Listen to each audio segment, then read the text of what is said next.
कर्मचाऱ्यांच्या वेतनवाढीमुळे होणारा तोटा भरून काढण्यासाठी पीएमपी प्रशासनाने तिकीट दरवाढीचा प्रस्ताव सादर केला आहे। इंधन दरवाढ आणि कर्मचाऱ्यांच्या वेतनवाढीमुळे पीएमपीला दरमहा सुमारे 4 कोटी रुपयांचा तोटा होत आहे।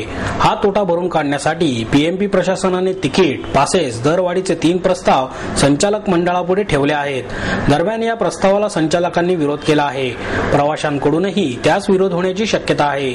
संचालक मंडळाच्या बैठकीत हा प्रस्ताव ठेवण्यात आला होता। संचालक प्रशांत जगताप यांनी तिकीट दरवाढीला विरोध केला। प्रथम सेवा सुधारा आणि नंतर तिकीट दरवाढीचा विचार करा असे त्यांनी सांगितले। त्यामुळे प्रस्तावावर कोणताही निर्णय झाला नाही। पीएमपीचा सध्याचा दर ऑगस्ट 2010 मध्ये ठरवण्यात आला होता। या दरम्यान 2 वेळा डिझेल दरवाढ झाली, मात्र तिकीट दरात वाढ केली नाही। त्यामुळे पीएमपीला दररोज 1,93,750 रुपये इतका आर्थिक बोजा पडतो। सीएनजीच्या दरात वाढ झाल्याने दररोज 65,600 रुपये बोजा पडत आहे। डिसेंबर 2011 पासून पीएमपी कर्मचाऱ्यांना 6व्या वेतन श्रेणीनुसार वेतन देण्यात येत आहे।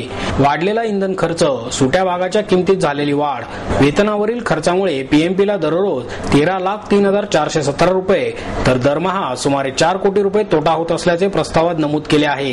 ही तूट भरून काढण्यासाठी तिकीट दरवाढ करावी लागणार आहे। त्याचे 3 पर्यायी प्रस्ताव सादर केले आहेत। या पर्यायांमध्ये मासिक पाससह पालिका सेवक, ज्येष्ठ नागरिक, विद्यार्थ्यांचे पास, हद्दीबाहेरील बस सेवांचा पास आणि दैनंदिन पासच्या दरात वाढ सुचवली आहे। पुणे दर्शन बसच्या तिकीट दरात वाढ करावी असेही त्यात नमूद केले आहे।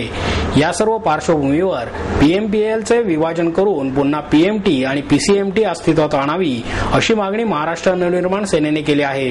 पुणे महापालिकेपेक्षा पिंपरी चिंचवड महापालिकेचे तेथे अधिक वर्चस्व असल्याचा दावा विरोधी पक्षनेते वसंत मोरे यांनी केला आहे। पीएमपीएल ही कंपनी 5 वर्षांपूर्वी अस्तित्वात आली। या कंपनीच्या कामाबाबत महापालिकेच्या सभागृहात प्रश्न विचारता येत नाहीत। कंपनी अस्तित्वात येताना पुणे महापालिकेचा वाटा 70% होता, तर पिंपरी चिंचवडचा वाटा 30% होता। तरीही पुणे महापालिकेचे येथे वर्चस्व नाही। पुण्यात बस सेवा सक्षम नाही। पूर्वीच्या पीएमटी आणि पीसीएमटीच्या कर्मचाऱ्यांच्या वेतनातही फरक आहे। या कारणांमुळे पीएमटी आणि पीसीएमटी असे विभाजन करणे हितावह आहे, असे मोरे यांनी आयुक्त महेश पाठक यांना दिलेल्या निवेदनात नमूद केले आहे। 3-4 वर्षापासून पीएमपीएमएल आणि पीएमपीएमएल ही कंपनी स्थापन झाली। मुळात या कंपनीला अजून मान्यताच मिळालेली नाहीये। त्यामुळं याच्यामध्ये जे काही प्रकार घडतात, विशेषतः इथून मागे जेव्हा पीएमटी होते त्यावेळेस नगरसेवकांचा त्याच्यावरती बऱ्यापैकी अंकुश होता आणि त्यामुळे जनरल बॉडीत जर कुठल्या प्रश्नाला त्या ठिकाणी जर बोललं गेलं जनरल बॉडीमध्ये तर त्याच्यामध्ये लगेच इम्प्लिमेंट होत होतं। पण आता जसे पीएमएल कंपनी स्थापन केली आहे तसं आम्हा नगरसेवकांना बिलकुल त्याच्याविषयी काय बोलता सुद्धा येत नाही आणि त्यामुळे नागरिकांचे जे प्रश्न आहेत ते प्रश्न तसेच पेंडिंग राहतात आणि विशेषतः याच्यामध्ये 70% वाटा हा पुणे महानगरपालिका उचलते। तरी सुद्धा पुणे महानगरपालिकेमध्ये जे पीएमटीचे कर्मचारी आहेत यांना सावत्रपणाची वागणूक मिळते। त्याच्यामध्ये त्यांना परमनंट केलं जात नाही आणि जेवढा रेशो पीसीएमटीने उचलायला पाहिजे होता तेवढा ती लोक घेत नाहीत। सगळा खर्चाचा बोजा हा पुणे महानगरपालिकेवरती येतो।